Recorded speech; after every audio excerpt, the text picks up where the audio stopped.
Alors, je vais bientôt partir en vacances. Et quand je dis bientôt, en vrai, c'est pas tout de suite. Mais j'ai quand même préparé mes livres de vacances parce que c'est important de se préparer.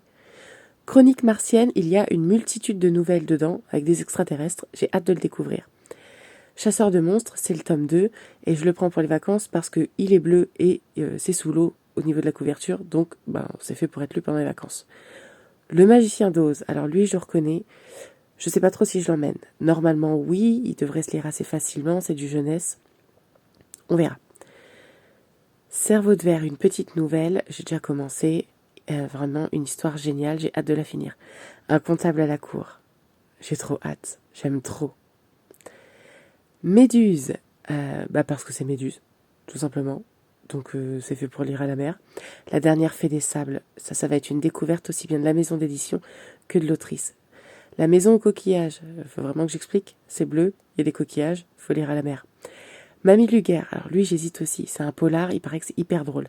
Frieren, tome 1, en manga, ça se lit vite fait. Lui, toujours en suspens, Monsieur Edgar et les impatients, on verra. Ça c'est sûr, j'emmène. Plein de petites nouvelles des éditions 1115, hop, un quart d'heure à perdre, une lecture, c'est vite fait, et c'est toujours génial. La petite confiserie de l'allée nocturne, c'est pareil, je trouve que ça a un petit goût de vacances. Les bonbons, c'est chouette. L'œil le plus bleu, ça n'a pas du tout un goût de vacances. C'est trop vite. C'était une histoire de bus à l'ouest, donc un voyage. Et surtout la fabuleuse histoire d'Azel Fairwood. C'est une cosy fantasy, bien sûr que je l'emmène, c'est indispensable. Bon, ça fait une sacrée pile. C'est pour ça que certains sont un peu en suspens. Est-ce que je les emmène? En vrai, j'ai peur de manquer. C'est ça mon souci. Donc j'en ai pris un peu beaucoup, mais je sais pas de quoi vont être composées mes journées à part me baigner et lire. 1115 éditions. C'est parce que j'aime beaucoup cette maison d'édition. Des nouvelles fantastiques, fantasy, science-fiction. Elles sont toujours super. Little Urban, cette maison d'édition, c'est de la jeunesse et je n'ai jamais été déçue par leurs livres. J'aime beaucoup, beaucoup. La dernière des fées, oui, c'est ça.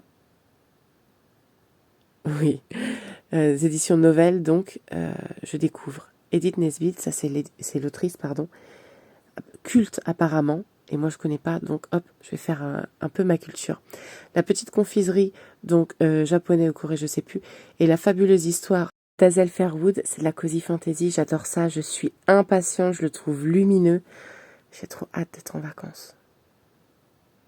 Bon, en attendant, les livres sont prêts. Bonne lecture à tous!